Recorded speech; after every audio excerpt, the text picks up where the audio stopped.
Alors bonjour, nous c'est Florian Dash et Dimitri Zéphir. Ensemble on a cofondé le studio Dash et Zéphir. Donc on est tous les deux basés à Paris. On travaille sur différents volets d'approche du design. Donc on travaille à la fois avec des entreprises, donc ce qu'on appelle communément des maisons d'édition pour justement créer des objets qui seront produits en série. On a aussi une démarche de recherche qui est basée autour des Antilles, dont Dimitri est originaire. Donc là on va s'intéresser plutôt à des projets de recherche où on essaie de placer l'histoire au centre du projet et de faire ressortir des histoires méconnues ou oubliées du patrimoine culturel des Antilles, donc de la Martinique et de la Guadeloupe. Et il y a un volet transmission. Un volet aussi transmission, oui. Où on va faire des workshops, on va travailler sur des ateliers avec des enfants ou des adolescents. Les ateliers Fourès existent depuis 1969. C'est une manufacture de maroquinerie qui compte près de 40 salariés dans son équipe. Nous sommes spécialisés dans les sacs et portefeuilles réalisés en cuir souple. C'est une fabrication entièrement made in France qui a été labellisée entreprise du patrimoine vivant par l'État. C'est un très beau label indépendant qui vient labelliser la qualité et la rareté de notre savoir-faire. Dans le cadre de la résidence L'Art de la Rencontre à Groyais, on a eu la chance de travailler avec les ateliers Fourès. Donc c'est une entreprise de maroquinerie, petite et grosse maroquinerie, qui a, je crois, plus d'une cinquantaine d'années. On a commencé la résidence autour d'une exploration en fait, assez large du patrimoine et d'une certaine façon de comprendre finalement ce qui faisait la spécificité des ateliers Fourès.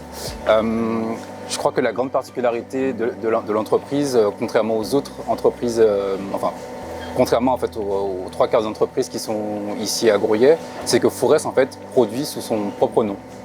Donc en fait, c'est à la fois un atelier mais aussi une marque qui produit du coup des collections, 2 collections par année. Et donc du coup, assez rapidement, on s'est intéressé déjà en fait au patrimoine Fourès, donc c'est-à-dire de réfléchir un peu à une manière de faire valoir le patrimoine matériel formel de Fourès, donc de travailler avec des gammes de couleurs qui sont spécifiques et de travailler avec des cuirs spécifiques puisqu'on est sur du cuir souple. Et puis après, on a ce qu'on voit derrière qui est cette bibliothèque, une partie de la bibliothèque de forme de chez Fourès, qui sont en fait des emporte-pièces qu'on a décidé de choisir avec une affinité assez simple qui était celle du coup de la forme. Donc c'était vraiment en fait le premier contact par rapport à notre démarche, de se dire qu'on voulait à la fois que le projet puisse incarner le savoir-faire Fourès et d'un côté on cherchait aussi à tenter de rendre le projet beaucoup plus ancré en fait sur le territoire groyetois. Et donc du coup, par rapport à cette démarche-là, on a décidé justement de tenter de retrouver en fait des histoires, des petites histoires en fait, qui seraient spécifiques en fait à l'histoire de la maroquinerie à Groyais. Ce qui était en fait assez compliqué au début, puisqu'en fait on s'est rendu compte que l'histoire de Groyais est associée d'abord en fait à la mégisserie. Donc une fois que la peau quitte Mazamet, qui traite la laine, la peau est traitée en cuir ici à Groyais. Mais que du coup, en fait, la production de maroquinerie spécifique à Groyais n'apparaissait pas. Et donc du coup, c'était un peu une sorte de recherche un peu à tâtons, en essayant de rencontrer des gens, de discuter avec des gens, des maroquiniers, pour essayer de comprendre finalement s'il y avait une identité, en fait, un style Groyais. Et on a eu la chance de tomber sur un ouvrage qui était écrit par un local qui s'appelle Gabriel Rouille. Le livre s'appelle Groyais d'autrefois. Et il y a un petit chapitre qui traite de la question de la maroquinerie à Groyais. Et dans ce bouquin, il raconte 2 petites histoires qui s'écrivent en parallèle de la grande production de la maroquinerie qui est proposée en fait à Groyais. La première, c'est celle de femmes piqueuses qui récupéraient en fait des chutes de cuir pour les découper sous la forme de losanges, de carrés ou de triangles. Voilà, des formes assez basiques. Et en fait, les pièces étaient rivetées pour concevoir ce qu'elles appelaient des sacs à provision. Donc c'était une production qui était peu chère, qui était vendue sur la place du marché. Et donc du coup, c'est une petite histoire pour laquelle on a peu d'archives. On a simplement ces 3 lignes. On a eu la chance de rencontrer du coup aujourd'hui 2 personnes qui nous ont attesté la véracité de cette histoire.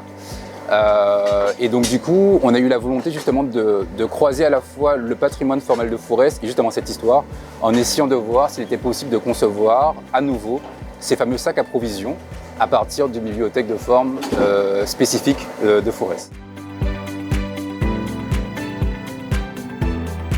Je trouve que toutes les rencontres sont intéressantes et croiser un regard artistique et très extérieur à notre environnement, c'est quelque chose qui apporte beaucoup à l'entreprise et on est très, très satisfait de cette collaboration.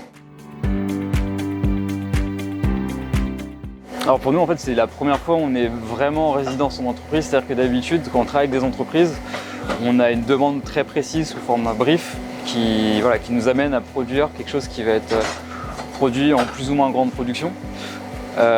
Mais on a aussi fait des résidences qui sont plus tournées artisanat, dont une en Tunisie qui a été portée par la Fondation Rambourg, où là on avait un peu le même système, c'est-à-dire qu'on avait une carte blanche, travailler avec des artisans pour créer des pièces un peu manifestes et vraiment pièces uniques. Nous aujourd'hui on a décidé de prendre cette résidence-là un peu sous ce prisme-là, c'est-à-dire de faire valoir notre démarche de recherche, d'expérimenter les choses.